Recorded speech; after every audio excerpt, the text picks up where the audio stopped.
체계적 성경 공부 사무엘기 편입니다. 히브리어 성경에서는 사무엘상과 사무엘하를 나누지 않고 사무엘기라고 하여 한 권의 책으로 보고 있음을 알 수 있습니다. 사무엘기의 분량은 사무엘상 31장과 사무엘하 24장으로 총 55장으로 볼 수 있습니다. 사무엘기는 전기 예언서의 세 번째 책으로 볼 수 있습니다. 사무엘상 16장 7절에는 사람은 외모를 보거니와 나 여호와는 중심을 보느니라 아주 유명한 구절이 있습니다. 먼저 사무엘기의 주요 선지자 및 왕들을 살펴보겠습니다. 먼저 선지자 사무엘은 사무엘상 1장 20절에 한나가 임신하고 때가 이름에 아들을 낳아 사무엘이라 이름하였으니 이는 내가 여호와께 그를 구하였다 함이더라 하고 말하고 있습니다. 이 사무엘 선지자의 이름의 뜻은 히브리어 샤마와 엘의 조합인데, 이 히브리어 샤마는 기본적으로 듣다 라는 뜻을 가지고 있습니다. 또 엘은 전능자, 하나님, 신을 의미하는 히브리어입니다. 다음으로는 이스라엘의 초대 왕이었던 사울이라는 왕입니다.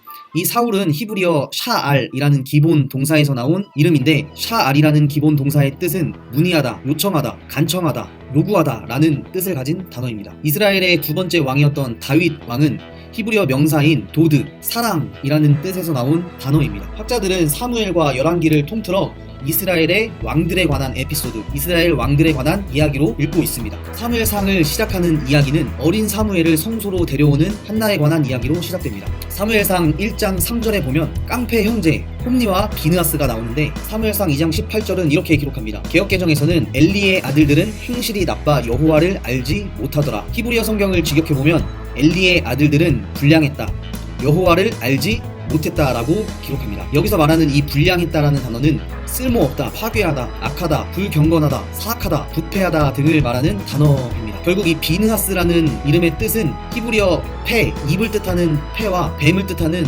나하스가 조합된 단어로서 뱀의 입이라는 뜻을 가지고 있습니다. 그의 형제였던 홉니는 주먹으로 싸우는 사람 이라는 뜻을 가지고 있습니다. 엘리 제사장의 아들들이었던 이 홈니와 비느하스는 결국 한 명은 입으로 사람을 죽이는, 다른 한 명은 주먹으로 사람을 죽이는 아주 나쁜 사람들이었음을 알 수 있습니다. 반면 사무엘상 2장 12절을 보면 개역개정에서는 이렇게 이야기합니다. 사무엘은 어렸을 때에 세마포 에봇을 입고 여호와 앞에서 섬겼더라. 히브리어 성경을 직역해보면 사무엘이 섬겼다, 여호와 앞에서 어렸을 때부터 세마포 에봇을 입고, 여기에 나오는 이 세마포 에봇은 대제사장의 어깨바지 그리고 나뉘어진 옷을 의미합니다. 이 세마포 에봇이라는 단어의 기본적인 뜻은 나뉘다, 고독하다, 혼자서 라는 의미를 가진 히브리어 단어입니다. 사무엘상 3장 19절에 보면 개역개정에서는 사무엘이 자라매 여호와께서 그와 함께 계셔서 그의 말이 하나도 땅에 떨어지지 않게 하셨다고 이야기합니다. 히브리어 성경에서 이 함께 계셔서 라는 말은 누구누구와 함께, 동등히, 누구누구의 전에, 누구누구의 곁에 있었다는 말로 볼 수 있습니다. 결국 이 사무엘은 어렸을 때부터 여호와 앞에 세마포 에봇을 입고 성소에서 하나님을 섬겼습니다. 혼자서 고독하게 세상과는 나뉘어져서 하나님 앞에서 혼자 섬겼던 것 같지만 하나님께서는 늘 언제나 함께 계셔서 그 말을 하나도 땅에 떨어지지 않게 하셨다고도 볼 수 있습니다. 다음은 다윗 왕에 대해서 간략하게 보도록 하겠습니다. 다윗이 왕이 될 수 있었던 큰 사건인 사무엘상 17장 4절과 14절에 보면 다윗은 그의 형제들 중 막내였다고 기록합니다. 반면에 다윗과 싸우게 되었던 이 골리앗은 가드 사람이며 그의 키는 6규빗 한 뼘이나 되었던 사람이었습니다. 한 규빗이 약 45cm라고 볼 수 있다면 골리앗의 키를 가늠해 볼 수 있습니다. 사무엘상 18장 7절에서 9절 말씀을 보면 여인들이 뛰놀며 노래하여 이르되 사울이 죽인 자는 천천히요 다윗은 만만이로다 한지라. 사울이 그 말에 불쾌하여 심히 노하여 이르되 다윗에게는 만만을 돌리고 내게는 천천만 돌리니 그가 더 얻을 것이 나라 말고 무엇이냐 하고 그날 후로 사울이 다윗을 주목하였더라고 말하고 있습니다. 이후에 다윗은 사울 왕에게 쫓기는 도피자의 인생을 살게 되었습니다. 다윗은 엔게디로부터 시작해 마운, 하길라산, 십광야, 그일라, 헤레소풀, 아둘람굴까지 광야의 도피 인생을 살게 되었습니다. 이스라엘 백성들이 광야 40년을 보내며 하나님과 만나고 불평하고 교제했던 것처럼 이 시편의 저자 다윗은 광야에서 이스라엘과 동일한 하나님을 경험했습니다. 그것이 바로 다윗 시편이라고 볼 수 있습니다.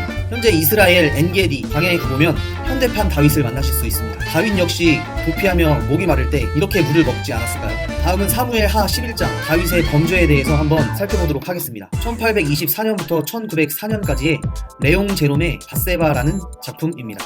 고대의 다윗 도시는 유대 광야 속에 자리하고 있었습니다. 이 지도에서 볼 수 있듯이 다윗성은 이스라엘의 다윗 성벽 중 가장 높은 곳에 위치하고 있음을 볼 수가 있습니다.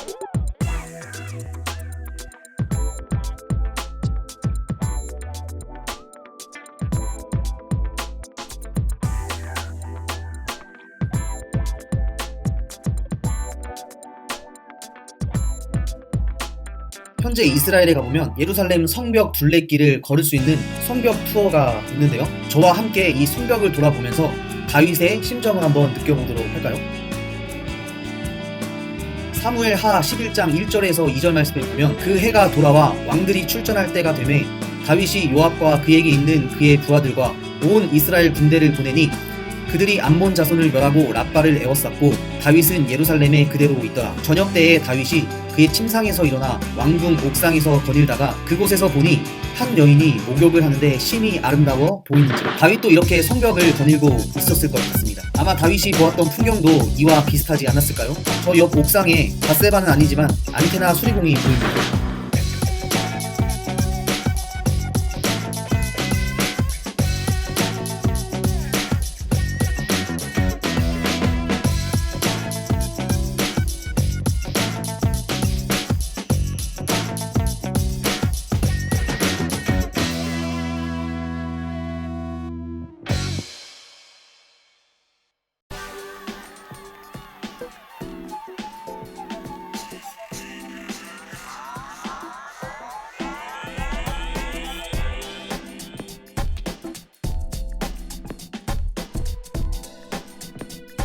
다윗은 이렇게 하나님의 백성들의 모습을 살피면서 왕으로서 백성의 평안을 위해 하나님께 기도해야 했지만 백성들의 평안보다는 자기 눈에 보기에 아름답게 보였던 밧세바만을 보고 있었던 것은 아닐까요? 출애굽기 20장 17절 말씀에 보면 10계명의 내용인데요. 내 이웃의 집을 탐내지 말라. 내 이웃의 아내나 그의 남종이나 그의 여종이나 그의 소나 그의 낙이나 무릇 내 이웃의 소유를 탐내지 말라고 이야기하고 있습니다. 쳐다본 것이 그렇게 큰 죄일까요? 10계명에 따르면 다윗은 내 이웃의 집을 탐내지 말라, 내 이웃의 아내를 탐내지 말라는 그 하나님의 말씀에 불순종한 것이었습니다. 이것은 곧 죄입니다. 하지만 다윗은 사무엘하 12장 13절 나단에게 이르되 내가 여호와께 죄를 범하였노라고 이야기합니다. 나단이 다윗에게 말하되 여호와께서도 당신의 죄를 사하셨나니 당신이 죽지 아니하려니와 라고 이야기합니다. 또 이렇게 다윗처럼 죄를 지을 수밖에 없는 그런 부족한 인간입니다. 이런 부족한 인간은 죄를 지을 수밖에 없지만 다윗의 회개처럼 하나님께 나아간다면 예수 그리스도의 단번에 죽으심으로 우리의 죄를 사해 주실 것을 믿고 하나님의 은혜만을 구하며 살아가는 것이 곧 우리의 삶, 그리스도인의 순종의 삶이라는 것을 알 수 있습니다.